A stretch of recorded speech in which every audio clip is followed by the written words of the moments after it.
Hello hi welcome back to Selmo's engineering world. നമ്മൾ പറയാൻ പോകുന്നത് MS വേൾഡ് മൈക്രോസോഫ്റ്റിൻ്റെ വേൾഡിൽ ടേബിൾ അറിയുന്നത് എത്രത്തോളം ഇമ്പോർട്ടൻ്റ് ആണ്, അതെങ്ങനെ അതിൻ്റെ എല്ലാം കംപ്ലീറ്റ് ടേബിളിനെ കുറിച്ച് നമ്മളിന്ന് പഠിക്കാൻ പോവുകയാണ്. Full A to Z. പിന്നെ നമുക്ക് ടേബിൾ എന്ന് പറയുമ്പോൾ ഈ ഒരു ഇതിൽ ഇൻസേർട്ടിൽ പോയിട്ട് ടേബിൾ എന്ന് എടുക്കുമ്പോൾ ഈ ഒരു റോസ്, അതേപോലെ താഴോട്ട് പോകുമ്പോൾ റോസും കോളംസും, അതേപോലെ താഴെ ഒന്ന് ജസ്റ്റ് ഇൻസെർട്ട് ടേബിൾ ക്ലിക്ക് ചെയ്യുമ്പോൾ നമുക്ക് ഇതേപോലെ നമ്പർ ഓഫ് റോസ് എത്ര കൊടുക്കണം, അല്ലെങ്കിൽ നമ്പർ ഓഫ് റോസ് എത്ര കൊടുക്കണം എന്നുള്ള ഇതൊരു എത്രയാണോ നമ്പേഴ്സ് വേണ്ടത് ആ നമ്പറിനനുസരിച്ചിട്ട് നമുക്കിതാ. ആർക്കും കോളം എന്താണ് റോ എന്താണെന്ന് അറിയാത്തില്ലല്ലോ, എല്ലാവർക്കും അറിയാം കോളം എന്താണ് റോ എന്താണെന്ന്. താഴോട്ട് ഓരോന്നും സ്റ്റെപ്പ് സെൽസ് പോരുമ്പോൾ നമ്മളതെന്താണ് ഓരോ റോസായിട്ട് പോകും. ഈ ഒരു ലെഫ്റ്റിലോട്ടോ അല്ലെങ്കിൽ റൈറ്റിലോട്ടോ പോകുമ്പോൾ അതെന്താണ് കോളമായിട്ടാണ് പോകും. സോ ഇനി ഞാൻ ജസ്റ്റ് കാണിക്കാൻ പോകുന്നത്, നമ്മൾ ഇതിലോട്ട് ഇൻസൈഡിൽ ടച്ച് ചെയ്യുമ്പോൾ ടേബിളിൻ്റെ ഇൻസൈഡിൽ ടച്ച് ചെയ്യുമ്പോൾ ഇതിലെ ടേബിൾ ഡിസൈന്, ടേബിൾ ലേഔട്ട് എന്ന് പറഞ്ഞൊരു എക്സ്ട്രാ രണ്ട് ഇതും കൂടി കാണാമല്ലോ മെനു ബാറിലായിട്ട്. ആ ഒരു ഇതിൽ കാണുമ്പോൾ എന്താണ് ഈ ടേബിളിൻ്റെ ഡിസൈന് മാറ്റാൻ വേണ്ടിയിട്ട് ഇത് ഒരുപാട് ഡിസൈൻസ് അവൈലബിൾ ആണ്. ആ ഡിസൈൻസിൽ ഏതാണോ നമുക്ക് ഇഷ്ടപ്പെട്ടത് ആ ഡിസൈൻസ് നമുക്ക് എടുക്കാം. അല്ലെങ്കിൽ എന്ത് ചെയ്യാം, സാധാരണ നമ്മളെ ഡിസൈൻ തന്നെ എടുത്തിട്ട് അതിന് കളർ മാറ്റി കൊടുക്കുകയും ചെയ്യാം. ഞാനിപ്പോൾ നമ്മൾ സാധാ പ്ലെയിൻ ടേബിൾ, ഒരുപാട് ടൈപ്പ് ടേബിൾ ഉണ്ട് കേട്ടോ. ഇതിൽ നമ്പേഴ്സ് ഓഫ് എത്ര വേണമെങ്കിലും ടേബിൾസ് ഉണ്ട്. ഏതിലാണ് നമ്മൾ എടുത്തത്? ടേബിൾ ഡിസൈനിലാണ്. ടേബിൾ ഡിസൈനിങ് എങ്ങനെ വരിക? ടേബിൾ ഒന്ന് ജസ്റ്റ് ഒന്ന് ഏതെങ്കിലും ഒരു കോളത്തിലോ അല്ലെങ്കിൽ റോയിലോ ജസ്റ്റ് ഒന്ന് നമ്മൾ മൗസ് വെക്കുക, അപ്പോൾ എന്താവും ആ ഒരു ടേബിളിൻ്റെ ഡിസൈൻസ് വരും. അതേപോലെ ബോർഡർ പെയിൻറ്റർ പറഞ്ഞിട്ട് അതിൻ്റെ എൻഡിൽ കണ്ടില്ലേ, ആ ലൈനിൽ അതിലും ഇതേപോലെ നമുക്ക് ഓരോ ബോർഡറിൻ്റെയും ഡിസൈൻസ് കൂട്ടാം, മാറ്റം വരുത്താം. ഇതിൽ ഞാനിപ്പോൾ സാധാ ഒരു ഡിസൈനായിട്ട് എടുക്കുകയാണ്. ആ ഡിസൈനിൽ ഈ ഒരു ഭാഗത്തായിട്ട് അതിൻ്റെ ഓരോ ഇപ്പോൾ കളറായിക്കോട്ടെ അത് മാറ്റാം, അല്ലെങ്കിൽ അതിൻ്റെ എക്സ്പാൻഷൻ റോൻ്റെ എൻഡിലുള്ള എന്തെങ്കിലും ഇതുണ്ടെങ്കിൽ അതൊക്കെ മാറ്റം വരുത്തിയിട്ട് നമുക്ക് കൊടുക്കാം. ഇതിൽ എന്ന് പറയുന്നത് നോർമലായിട്ട് ഞാനിപ്പോൾ സാധാ ഒരു ടേബിൾ സെലക്ട് ചെയ്തു. അതിൻ്റെ ഹെഡിങ്ങിൽ ഞാൻ ജസ്റ്റ് ഒരു കളർ കൊടുത്തു. സാധാ നമ്മൾ എങ്ങനെയാണോ കളർ കൊടുക്കുന്നത് അതേപോലെ. അതിന് ശേഷം എന്ത് ചെയ്യണം, അതിന് ഹെഡിങ്ങാണ്, ടൈറ്റിലാണ്. അത് ഞാൻ മെർജ് ചെയ്യണം. ജസ്റ്റ് റൈറ്റ് ക്ലിക്ക് ചെയ്യുക, മെർജ് സെൽസ് എടുക്കുക. അപ്പോൾ അത് എന്താ ആ ഒരു മൂന്ന് കോളംസ് ഒറ്റ കോളമായിട്ട് മാറി. നമ്മൾ മെർജ് ചെയ്യുകയാണ് ചെയ്യുന്നത്. റൈറ്റ് ക്ലിക്ക് ചെയ്യുക, അതിൽ മെർജ് സെല്ലുണ്ടാവും. അതൊക്കെ ഓൾറെഡി എല്ലാവർക്കും അറിയാവുന്നതല്ലേ അല്ലേ. ജസ്റ്റ് അതിൽ ഈ ടേബിളിൻ്റെ ടൈറ്റിൽ നമ്മൾ കൊടുത്തു. ജസ്റ്റ് അതേപോലെ ഒന്ന് ജസ്റ്റ് ബിഗ്ഗറാക്കി ഞാൻ സെൻറ്ററിലാക്കിയിട്ട് കൊടുത്തു. അങ്ങനെ ഞാൻ എന്ത് ചെയ്തു, ടൈറ്റിൽ എന്ന് കൊടുത്തു. ജസ്റ്റ് ഒന്ന് അതേപോലെ ഒന്ന് അറേഞ്ച് ചെയ്തും കൊടുത്തു. എന്താ ചെയ്യുന്നത്, ജസ്റ്റ് ആ ഒരു ലൈനിലൊന്ന് ജസ്റ്റ് അമർത്തിയാൽ മതി, നമുക്കത് അങ്ങോട്ടും ഇങ്ങോട്ടൊക്കെ നീക്കാം. ഞാൻ ഫസ്റ്റത്തേൽ സീരിയൽ നമ്പർ എന്ന് കൊടുത്തു, രണ്ടാമത്തേൽ ഡിസ്ക്രിപ്ഷൻ എന്ന് കൊടുത്തു, മൂന്നാമത്തേൽ പ്രൈസ് എന്നുള്ള ഡീറ്റെയിൽസിൽ നിന്ന് ആ ഒരു പ്രൈസ് എന്നുള്ളതും കൊടുത്തു. ഇത്രയാണ് ഞാനിപ്പോൾ ഇതിൽ ചെയ്തത്. ഈ ഒരു ടേബിൾ ക്രിയേറ്റ് ചെയ്യുക വളരെ സിമ്പിളല്ലേ. എങ്ങനെയാണ് അതിൻ്റെ മുകളിലായിട്ട് ഹെഡിങ് കൊടുത്തത്, അതേപോലെ ആ ടേബിളിൻ്റെ ലെങ്ത്തും വിഡ്ത്തും എങ്ങനെ അഡ്ജസ്റ്റ് ചെയ്ത്, ഇതൊക്കെ നമുക്കറിയാം. ഇപ്പോൾ എല്ലാം നമുക്ക് ക്ലിയറായി. ജസ്റ്റ് ഞാനിപ്പോൾ ഒരു ടേബിൾ ക്രിയേറ്റ് ചെയ്തിട്ട് അതിൽ വർക്ക് തുടങ്ങുകയാണ് ഞാൻ ചെയ്യുന്നത്. ഈ ക്ലാസ്സിൽ ഞാൻ ജസ്റ്റ് അതിൻ്റെ ടേബിളിൻ്റെ കംപ്ലീറ്റ് ഡീറ്റെയിൽസ് ഞാൻ പറഞ്ഞുതരാം. അടുത്ത ക്ലാസ് തൊട്ട് ടേബിളിൽ എങ്ങനെ ടോട്ടൽ കാണുക, ആവറേജ് കാണുക, അതൊക്കെ ഞാൻ ആ ഒരു സെക്ഷനിൽ നമുക്ക് എക്സ്പ്ലെയിൻ ചെയ്യാം. സോ ഈ ഒരു ടേബിളിൽ നമ്മൾ മെയിനായിട്ട് ഞാൻ കൊടുക്കുന്നത് ജസ്റ്റ് എൻ്റർ അമർത്തി, കണ്ടോ 120 എന്ന് എടുത്തിട്ട് എൻ്റർ അമർത്തി, എത്ര എൻ്റർ അമർത്തിയോ അതിനനുസരിച്ചിട്ട് നമുക്ക് ആ ഒരു സ്പേസ് കിട്ടും. കണ്ടോ, ഓരോരോ എൻ്റർ അമർത്തുമ്പോൾ നമുക്ക് ആ ഒരു സ്പേസ് ആയിട്ട് നമുക്ക് ആ ഒരു ഏരിയ കിട്ടും. അല്ലെങ്കിൽ ജസ്റ്റ് അവിടെ ആ ഒരു ലൈനിൽ ജസ്റ്റ് മൗസ് കൊണ്ട് ചെല്ലുമ്പോൾ തന്നെ നമുക്ക് മനസ്സിലാവും. ജസ്റ്റ് ഒന്ന് ഡ്രാഗ് ചെയ്ത് താഴോട്ടോ ആക്കാം, മുകളിലോട്ടോ നോക്കാം. അത് നിങ്ങളുടെ ഇഷ്ടമാണ് എങ്ങനെ ചെയ്യണമെന്ന്. ഞാൻ ജസ്റ്റ് അതിൻ്റെ വാല്യൂസ് കൊടുത്തു. ആപ്പിളിന്, മാംഗോയ്ക്ക്, പൈനാപ്പിളിന്, അതിനൊക്കെയുള്ള വാല്യൂസ് ഞാൻ ഇതിൽ ആഡ് ചെയ്ത് കൊടുത്തു. ഇനി എന്താ ചെയ്യാൻ പോകുന്നത്, ഇനി ഇതിൻ്റെയൊക്കെ എല്ലാം ഡീറ്റെയിൽഡ് ആക്കി കൊടുത്തു. ഇതൊക്കെ എന്താ ഞാൻ ആദ്യം ഒക്കെ അറേഞ്ച് ചെയ്തു, ഒരു ടേബിൾ അറേഞ്ച് ചെയ്തു. ഇതിൽ ഇൻസെർട്ട് ചെയ്യാനുള്ള ഓപ്ഷൻസ് ഉണ്ട്, അതേപോലെ ഡിലീറ്റ് ചെയ്യാനുള്ള ഓപ്ഷൻസ് ഉണ്ട്, ഇതെല്ലാം പറഞ്ഞല്ലോ. ഇനി എന്താ വെച്ചാൽ ഞാൻ താഴത്തെ കൂടി ഒന്ന് മെർജ് ചെയ്യാൻ, ടോട്ടൽ എന്നുള്ള ഒരു കോളാണിത് കേട്ടോ. ടോട്ടൽ എന്ന് പറഞ്ഞിട്ടുള്ള ഒരു സെല്ലും കൂടി ഞാൻ ക്രിയേറ്റ് ചെയ്തു. അപ്പോൾ നമുക്ക് എന്തായി, ഒരു ടേബിൾ ഈ ടേബിളിൻ്റെ ഇമ്പോർട്ടൻസ് എന്താണെന്ന് എല്ലാവർക്കും അറിയാമല്ലോ. ഇപ്പോൾ നിങ്ങൾ വേർഡ് ഫയലിൽ ചെയ്യുകയാണെങ്കിൽ തന്നെ ടേബിളിൽ ഇതേപോലെ ഒരു കമ്പാരിസൺ അങ്ങനെ എന്തെങ്കിലുമൊക്കെ ചെയ്യണമെങ്കിൽ ഇതേപോലെ ടേബിൾ ക്രിയേറ്റ് ചെയ്ത് ചെയ്യായിരിക്കും കുറച്ചുകൂടി ആപ്റ്റായിട്ടുള്ള മെത്തേഡ് എന്ന് പറയുന്നത്. അത് കാണുന്നവർക്കും നല്ലതാണ്, അതേപോലെ നമ്മൾ ചെയ്യുമ്പോഴും നന്നായിട്ട് മനസ്സിലാവും. ഇതിൻ്റെ ഈ എൻഡിലുള്ള ഒരു റെക്റ്റാങ്കിൾ കണ്ടോ, അത് പിടിച്ചിട്ട് നമുക്ക് ഇങ്ങനെ എക്സ്പാൻഡ് ചെയ്യാം, അതേപോലെ നമുക്ക് റെഡ്യൂസ് ചെയ്യാം, ഇത് എന്ത് വേണമെങ്കിലും നമുക്ക് ചെയ്യാം. ഇതാണ് ആ ടേബിളിലെ റെക്റ്റാങ്കിൾ പോർഷൻ എന്ന് പറയുന്നത്. അതേപോലെ ഒരു പെർട്ടിക്കുലർ സെല്ലിൻ്റെ എല്ലാം സെലക്ട് ചെയ്യുക. അങ്ങനെ ആ ഒരു പ്ലസ് ചിഹ്നം, മുകളിൽ കാണുന്ന പ്ലസ് ചിഹ്നം ആ ടേബിൾ മൊത്തം സെലക്ട് ചെയ്യാൻ വേണ്ടിയിട്ട് ഉപയോഗിക്കുന്നതാണ് കേട്ടോ. ഈ എക്സ്പാൻഷന് എല്ലാം മനസ്സിലായില്ലേ, എക്സ്പാൻഡ് എങ്ങനെ ചെയ്യുക. അതേപോലെ ഒരു ടേബിളിൻ്റെ അടുത്ത ലൈന് വരുമ്പോൾ ഇങ്ങനെ അത് ജസ്റ്റ് ഒന്ന് എൻ്റർ അമർത്തിയാൽ മതി, അടുത്ത ലൈനിലോട്ട് ചാടും. ആ ടേബിളിൻ്റെ ഉള്ളിൽ തന്നെ ഉള്ള അടുത്ത ലൈൻ കേട്ടോ. അതേപോലെ ഈ റൈറ്റ് ക്ലിക്ക് ചെയ്യുമ്പോൾ ഇൻസെർട്ട് എന്ന് പറഞ്ഞൊരു ഓപ്ഷൻ കാണും. ജസ്റ്റ് സെല്ല് സെലക്ട് ചെയ്യുക, ആ ഇൻസെർട്ടിൽ പോവുക. അതിൻ്റെ ഇടയിൽ ഒരുപാട് ഓപ്ഷൻസ് ഉണ്ടാവും. എബോ ഉണ്ടാവും, ബിലോ ഉണ്ടാവും. അതേപോലെ ഡിലീറ്റ് ചെയ്യും. ഡിലീറ്റിൽ സെല്ല് ഉണ്ടാവും, റോസ്, കോളംസ്, അങ്ങനെ ഒരുപാട് ഓപ്ഷൻസ് ഉണ്ടാവും. അതൊന്ന് ചെയ്ത് നോക്കുക. ഇങ്ങനെ ഒരു ക്ലാസ് കേട്ട് നിങ്ങൾ ഇപ്പോൾ ക്ലാസ് കേൾക്കുകയാണെങ്കിൽ തന്നെ ഇനി ക്ലാസ് കേൾക്കുമ്പോൾ തന്നെ അതിൻ്റെ കൂടെ ചെയ്യുക. അപ്പോൾ നിങ്ങൾക്ക് ഡൗട്ടുകൾ വരും. അപ്പോൾ നിങ്ങൾക്ക് ക്ലിയർ ചെയ്യാൻ വേണ്ടിയിട്ട് നമുക്കത് എന്താണെന്ന് മനസ്സിലാക്കി ചെയ്യാൻ പറ്റും. ഇത് വെറുതെ കേട്ടുകൊണ്ട് ഇരുന്നിട്ട് കാര്യമില്ല. നമുക്ക് എങ്ങനെ ചെയ്യണം എന്നുള്ള ഒരു ഐഡിയ വേണമെങ്കിൽ നമ്മൾ ഒപ്പം ചെയ്തു പോകണം, എന്നാലേ മനസ്സിലാവുള്ളൂ കേട്ടോ. ചെയ്യാതെ ഒരിക്കലും ഇത് മനസ്സിലാവില്ല. ജസ്റ്റ് ക്ലിക്ക് ചെയ്യുമ്പോൾ തന്നെ നമുക്ക് ടേബിളിൻ്റെ എവിടെയെങ്കിലും ക്ലിക്ക് ചെയ്യുമ്പോഴാണ് കേട്ടോ ടേബിൾ ഡിസൈന്, ടേബിൾ ലേഔട്ട് വരിക. ദെൻ ഞാൻ ജസ്റ്റ് ഇതേപോലെ ഓപ്ഷൻസ് തന്നെയാണ് ഇവിടെ ഉള്ളത്. ഇൻസെർട്ട്, റോ, ഡിലീറ്റ്, അങ്ങനത്തെ ഓപ്ഷൻസ് ഉണ്ട് കണ്ടോ. ആ ഒരു എൻഡിലായിട്ട് ഇതേപോലെ ഞാൻ ടേബിൾ ഇൻസെർട്ട് ചെയ്യുക, അല്ലെങ്കിൽ കോളം ഇൻസെർട്ട് ചെയ്യുക. ഇതൊക്കെ വളരെ സിമ്പിളല്ലേ. ജസ്റ്റ് ഏത് സെല്ലിൻ്റെ അടുത്താണ് നമുക്ക് കോളം അല്ലെങ്കിൽ ഇത് റോ ഇൻസെർട്ട് ചെയ്യേണ്ടത്, ജസ്റ്റ് അവിടെ ക്ലിക്ക് ചെയ്യാം. അതിൻ്റെ ഓപ്ഷൻ വരും, ഇൻസെർട്ടിന് അവിടെ തന്നെ വരും. റൈറ്റിൽ വേണോ, ലെഫ്റ്റിൽ വേണോ, ബിലോ വേണോ, എബോ വേണോ, ആ ഒരു ഓപ്ഷൻ നിങ്ങൾ സെലക്ട് ചെയ്ത് കൊടുക്കുക.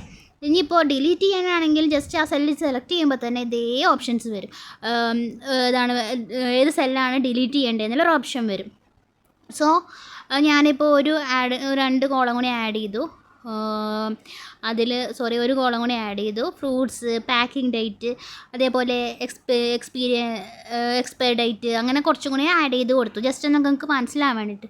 കുറച്ചും കൂടി ഒന്ന് കോംപ്ലിക്കേഷൻസ് ഒരു ടേബിൾ തന്നെ നമുക്ക് വേറെ രീതിയിൽ ഇതേപോലെ അറേഞ്ച് ചെയ്ത് വേണമെങ്കിൽ അടിയത്തത് ഒരു ലൈന് ഡിലീറ്റ് ചെയ്തിട്ടൊക്കെ കൊണ്ടുപോകാം. ദെൻ എന്താണ് ചെയ്യാൻ പോകുന്നത്, ഇതുവരെയുള്ളത് മനസ്സിലായെന്ന് വിചാരിക്കുന്നു. ഒരു മാർക്കറ്റിൽ ഒരു സെയിൽസ് റിപ്പോർട്ട് പോലെ ഞാനത് ഉണ്ടാക്കുന്നത് കേട്ടോ. മാർക്കറ്റിൽ ഒരു സെയിൽസ് ഉണ്ടാവുമല്ലോ, ആ സെയിൽസ് റിപ്പോർട്ട് പോലെ ഞാനത് ഉണ്ടാക്കുന്നത്. ഇപ്പോൾ ഒരുപാട് ഐറ്റംസ് വരുന്ന ഒരു കട, ഒരു ഷോപ്പ്. ആ മാർക്കറ്റിൽ ഫ്രൂട്ട്സാണ് ഞാൻ മെയിനായിട്ട് കൺസിഡർ ചെയ്തിട്ടുള്ളത്.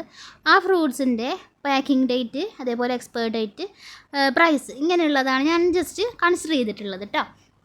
ഇതേപോലെ ഞാൻ സെല്ല് ഇൻസെർട്ട് ചെയ്തു. ഒന്നെങ്കിൽ സെല്ലിൻ്റെ പുറത്ത് പോയിട്ട് എൻ്റർ അമർത്തിയാലും വേറെ സെല്ല് ക്രിയേറ്റ് ആവും. മനസ്സിലായോ? സെല്ലിൻ്റെ പുറത്ത് പോയിട്ട് ഇൻസെർട്ട്, അല്ലെങ്കിൽ ജസ്റ്റ് ഇൻസെർട്ട് എന്നുള്ള ഓപ്ഷൻ സെലക്ട് ചെയ്യുക. ഇതിൽ ടേബിളിൻ്റെ ഈ എക്സലിലൊക്കെ നമുക്ക് സെൻറ്ററിൽ തന്നെ ഇതാക്കണ്ടോ, ഇതിൽ സ്പ്ലിറ്റ് സെല്ല് എന്നൊരു ഓപ്ഷൻ കണ്ടോ.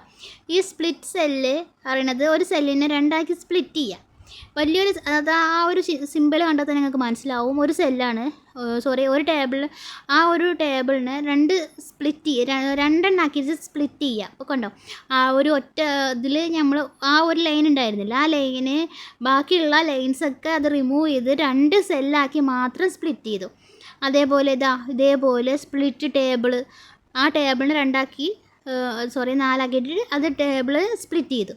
അങ്ങനെ ഇതിൽ നമുക്ക് സ്പ്ലിറ്റ് സെല്ല് അത്യാവശ്യം ഇമ്പോർട്ടൻ്റ് ആയിട്ടുള്ളതാണ്, അത് നമുക്ക് ആവശ്യം വരാറുണ്ട് കേട്ടോ. ഇതിൽ ഞാൻ വാറ്റ് കൊടുത്തു. വാറ്റ് പറഞ്ഞാൽ നമ്മൾ ടാക്സ് ഇല്ലേ, അതുതന്നെ 0 വാറ്റിൻ്റെ അതുകൊണ്ട് 5% വാറ്റ് ഉള്ളതും കൊടുത്തു. അങ്ങനെ 2 കോളം കൂടി നമ്മൾ ആ സെല്ലിൻ്റെ ഇടയിൽ തന്നെ നടുക്ക് തന്നെ ഞാൻ ക്രിയേറ്റ് ചെയ്തു. ഇതെങ്ങനെ ഉണ്ടാക്കിയത് മനസ്സിലായല്ലോ. ആ ഒരു സെല്ല് സാധാ നമ്മൾ ആപ്പിൾ, മാംഗോ എന്നൊക്കെ എഴുതിയില്ല, അതേപോലത്തെ ഒരു സെല്ല് തന്നെ ആയിരുന്നു. ആ ഒരു ടേബിൾ തന്നെ ആയിരുന്നു. ആ ടേബിളിനെ നമ്മൾ സ്പ്ലിറ്റ് സെല്ല് എന്ന് കൊടുത്തിട്ട് അങ്ങനെ സ്പ്ലിറ്റ് ചെയ്യുക ചെയ്തത്. ഇതിൽ നമുക്ക് റൈറ്റ് ക്ലിക്ക് ചെയ്താലും കിട്ടും, ഇൻസെർട്ട് ചെയ്യുക, അല്ലെങ്കിൽ ഇതും അതേപോലെ ടേബിൾ ലേഔട്ട് പോയാലും നമുക്ക് എന്ത് കിട്ടും, ഇതേപോലെ ടേബിളിൻ്റെ എല്ലാവിധ പ്രോപ്പർട്ടീസും അതിൽ അവൈലബിൾ ആണ് കേട്ടോ. ഇത് നമുക്ക് ടേബിൾ ഡിസൈൻ ആണെങ്കിൽ എന്താ, ടേബിളിൻ്റെ ഡിസൈൻ മാറ്റാനുള്ള എല്ലാം അതിൽ അവൈലബിൾ ആണ്. സോ ഇതിന് ഞാൻ ജസ്റ്റ് കളറൊക്കെ മാറ്റി കൊടുത്ത് ഒന്ന് ശരിയാക്കി, ഒന്ന് കാണാനൊരു അട്രാക്റ്റീവ് ആയിട്ടുള്ള രീതിയിലാക്കി. സോ ഇതുവരെയുള്ള എല്ലാവർക്കും മനസ്സിലായെന്ന് വിചാരിക്കുന്നു. ഇനി എന്താ, ഇനി ഇതിൽ ഈ സെല്ലുകളിലൊക്കെ ഇത് ജസ്റ്റ് കണ്ടോ, ഈ റൈറ്റ് ക്ലിക്ക് ചെയ്യുമ്പോൾ തന്നെ നമുക്കറിയാം ഓരോ സെല്ലിൻ്റെയും ഇതൊക്കെ നമുക്ക് മാറ്റി കൊടുക്കാം. ലെങ്ത്ത്, അതിൻ്റെ നീളം, അതേപോലെ അതിൻ്റെ സെല്ലിൻ്റെ ഡയമെൻഷൻ ഒക്കെ നമുക്ക് ഇതേപോലെ മാറ്റി കൊടുക്കാം. സോ ഇത് ഒരു ടേബിൾ ഫോർമാറ്റ് ഒരു ബേസിക് ലെവലിൽ അറിയണമെങ്കിൽ നമുക്ക് ഇതേപോലെ, ബേസിക് അല്ല, കുറച്ച് ടേബിളിനെ കുറിച്ച് എന്തറിയണമെങ്കിലും നമുക്കിത് ഇതുപോലെ അങ്ങോട്ട് ചെയ്ത് വെച്ചാൽ മതി. ഇതിലെന്തോ ഒരു ഡൗട്ടില്ല എന്ന് ഞാൻ വിചാരിക്കുന്നു. ഒപ്പം ചെയ്തു പോകുമായിരിക്കും കുറച്ചുകൂടി ബെറ്റർ. അപ്പോൾ നിങ്ങൾക്ക് മനസ്സിലാവും എങ്ങനെയാണ് ചെയ്യുന്നത് കാര്യങ്ങളൊക്കെ. ഇനി ഇതിൽ പറയുന്നത് ഇതേപോലെ അപ്പുറത്ത് പോകുമ്പോൾ ടേബിൾ ഡിസൈനിൽ, ടേബിൾ ലേഔട്ടിൽ കഴിഞ്ഞു. ഇതേപോലെ റിറൈസ് ചെയ്യാനുള്ള ഓപ്ഷൻ ഉണ്ട്. ടേബിൾ ലേഔട്ടിൽ തന്നെയാണ് കേട്ടോ, ഇറേസ് ചെയ്യാനുള്ള ഓപ്ഷൻസ് ഉണ്ട്. ടേബിൾ വരക്കാൻ, ഡ്രോ ടേബിൾ, ഒരു ടേബിൾ നമുക്ക് വരച്ചുണ്ടാക്കണമെങ്കിൽ ഇപ്പോൾ ഒരു എം ടി സെല്ല്, ഇതേപോലെ എം ടി ടേബിളാണെങ്കിൽ അതിൽ നമുക്ക് ആവശ്യം അനുസരിച്ചിട്ട് നമുക്ക് ടേബിൾ വരച്ച് വെക്കാം, അതുണ്ട്. പിന്നെ ടെസ്റ്റ് ഡയറക്ഷൻ്റെ ഇമ്പോർട്ടൻസ് എങ്ങനെയാണ് വരുന്നത്, ടെസ്റ്റ് ഡയറക്ഷൻ എങ്ങനെയാണ് ഇമ്പോർട്ടൻ്റ് ആയി വരുന്നത്. ടെസ്റ്റ് ഡയറക്ഷന് വളരെ ഇമ്പോർട്ടൻ്റ് ഉള്ള ഒരു സംഭവം തന്നെയാണ്. എന്താ വെച്ചാൽ ഇപ്പോൾ ഈ ഒരു ഇയർ വൈസിൽ കാണുമ്പോൾ, ഇയർ വൈസിലൊക്കെ കാണാൻ ഞാൻ കാണിച്ചു തരാം എങ്ങനെയാണ് അത് നമുക്ക് അറേഞ്ച് ചെയ്യാനെന്ന് കേട്ടോ. ഞാൻ ജസ്റ്റ് ഈ സീരിയൽ നമ്പറിൻ്റെ തൊട്ടടുത്തായിട്ട് തന്നെ ഒരു ടേബിൾ ക്രിയേറ്റ് ചെയ്യാം. ഇൻസേർട്ട് ടേബിളിൽ പോയിട്ട് ക്രിയേറ്റ് ചെയ്യാം. എങ്ങനെ ക്രിയേറ്റ് ചെയ്യണ്ടേ, ആ ഒരു ഇങ്ങനെയുള്ള ഒരു ടേബിൾ ഇതാക്കുന്നതിന് പകരം ഞാൻ റൈറ്റ് സൈഡിലായിട്ട് ടേബിളിൻ്റെ റൈറ്റ് സൈഡിലായിട്ട് ഒരു സീരിയൽ നമ്പറിൻ്റെ തൊട്ടടുത്തായിട്ട് ഞാനൊരു സെല്ലും കൂടി ക്രിയേറ്റ് ചെയ്തു, ഒരു കോളം കൂടി ക്രിയേറ്റ് ചെയ്തു. ആ കോളത്തിൻ്റെ ഞാൻ എന്താ ചെയ്യുന്നത്, ആ കോളത്തിൽ ഞാൻ മന്ത്, ഡേറ്റ് ഇതൊക്കെ കൊടുക്കാൻ വേണ്ടിയിട്ടാണ് ഞാൻ ആ ടേബിൾ ക്രിയേറ്റ് ചെയ്തത്. ആ ടേബിളിൽ ഞാൻ ഫസ്റ്റ് ഹെഡിങ് കൊടുക്കുന്നത് എന്താണ്, വെഡിങ് ആയിട്ടില്ല, ഞാൻ ഏപ്രിൽ സെയിലിന് കൊടുത്തു. അതേപോലെ അടുത്ത ഏപ്രിൽ, മാർച്ച്, അങ്ങനെ കുറച്ച് മന്ത് ഞാൻ മന്തിൻ്റെ സെയിൽസ് കൊടുത്തു. മറ്റേ ടെസ്റ്റ് ഡയറക്ഷൻ കാണിക്കാൻ വേണ്ടിയിട്ടാണ് കേട്ടോ. അതേപോലെ മാർച്ചത്തെ സെയിലിന് കൊടുത്തു, മാർച്ച് സെയിൽ, അതേപോലെ ഏപ്രിൽ, മാർച്ച്, അങ്ങനെ രണ്ടെണ്ണാക്കിയിട്ട് ഞാൻ കൊടുത്തു. ഇതിൽ ഈ ഒരു ടെസ്റ്റ് ഡയറക്ഷൻ്റെ നെസസിറ്റി എന്ന് പറയുന്നത് എങ്ങനെ വരുന്നത്, നമുക്ക് ഇതേപോലെയൊക്കെ ഒരു കോളം അറേഞ്ച് ചെയ്യാനാണെങ്കിൽ പെട്ടെന്ന് നമുക്ക് ആ ടെസ്റ്റ് ഡയറക്ഷൻ ഇത് ഇങ്ങനെ ഇതേപോലെ അറേഞ്ച് ചെയ്തു. ഞാൻ സെൻറ്ററിലാക്കി അതൊക്കെ കണ്ടോ ടേബിൾ ലേഔട്ടിൽ ഉണ്ടാവും. ഈ ഒരു ടേബിൾ ലേഔട്ടിൽ പോയാൽ സെൻറ്ററിലാക്കാനും എല്ലാം ഉണ്ടാവും. ജസ്റ്റ് ടെസ്റ്റ് ഡയറക്ഷൻ കൊടുക്കുമ്പോൾ ഇത് കണ്ടോ, ഇതിങ്ങനെ വെർട്ടിക്കലായി വരുന്നത് കണ്ടോ, ഹൊറിസോണ്ടലായിട്ടുള്ള ആ ഒരു റൈറ്റിങ്സ് വെർട്ടിക്കലായി വരും. അത് ജസ്റ്റ് ഒന്ന് സെൻറ്ററിലാക്കി കേട്ടോ. ഇതേപോലെ നെക്സ്റ്റ് ഉള്ള മാർച്ച് ഞാൻ ഇതേപോലെ വെർട്ടിക്കൽ ടെസ്റ്റ് ഡയറക്ഷൻ മാറ്റി വെർട്ടിക്കലാക്കി. ഇത്രയേ ഉള്ളൂ, സിമ്പിളല്ലേ, സിമ്പിളായിട്ട് നമുക്ക് ചെയ്യാം. ഇതിൻ്റെ ഇപ്പോൾ ഒരു പെട്ടെന്ന് ഒരാൾ ടേബിൾ നോക്കുമ്പോൾ ആ ഒരു നല്ലൊരു അട്രാക്റ്റീവ് ആയുള്ള ലുക്ക് തന്നെയല്ലേ. അപ്പോൾ അത് എല്ലാ ഡീറ്റെയിൽസും കൊടുത്ത് എല്ലാം പക്ക നമുക്ക് കാണുന്ന ഹൈലൈറ്റ് ചെയ്യേണ്ടതൊക്കെ ഹൈലൈറ്റ് ചെയ്ത് കിട്ടി. ഇനി ഞാൻ ഈ ടേബിൾ രണ്ടെണ്ണാക്കി സ്പ്ലിറ്റും ചെയ്തിട്ടാ. ജസ്റ്റ് എന്തിനാണ് ടേബിൾ രണ്ടാക്കി സ്പ്ലിറ്റ് ചെയ്തത്, വെച്ചാൽ രണ്ട് ടേബിളിന് ഇതിപ്പോൾ ഒരു ഒറ്റ ടേബിളാണ്. ആ ഒരു പ്ലസ് ചിഹ്നം നോക്കുമ്പോൾ ഒറ്റ ടേബിളല്ലേ ഒറ്റ ടേബിളാണ് വന്നത്. ഇനിയിപ്പോൾ ഇത് മുകളിലത്തത് ഒരു ടേബിളും താഴത്തത് വേറെ ടേബിളും ആക്കണമെങ്കിൽ ജസ്റ്റ് ആ ഒരു മുകളിലത്തെ ടേബിൾ ക്ലിക്ക് ചെയ്തിട്ട് ഞാൻ സ്പ്ലിറ്റ് കൊടുത്ത്. അപ്പോൾ എന്താടി അത് രണ്ടെണ്ണാക്കി, അത് ആ രണ്ട് ടേബിളും രണ്ടും തമ്മിൽ സ്പ്ലിറ്റായി വന്നു, രണ്ട് ടേബിളായിട്ട് വന്നു. ഇത് വേണമെങ്കിൽ ചെയ്താൽ മതി, ഇതിനാവശ്യം വരാറൊന്നുമില്ല കേട്ടോ. നമുക്ക് ഒറ്റ ടേബിളാക്കിയിട്ട് ക്രിയേറ്റ് ചെയ്താൽ പോരെ, അത് മതി. പിന്നെ സെപ്പറേറ്റ് വേണമെങ്കിൽ വേറൊരു ടേബിൾ എടുത്തിട്ട് ചെയ്യായിരിക്കും കുറച്ചുകൂടി ബെറ്റർ.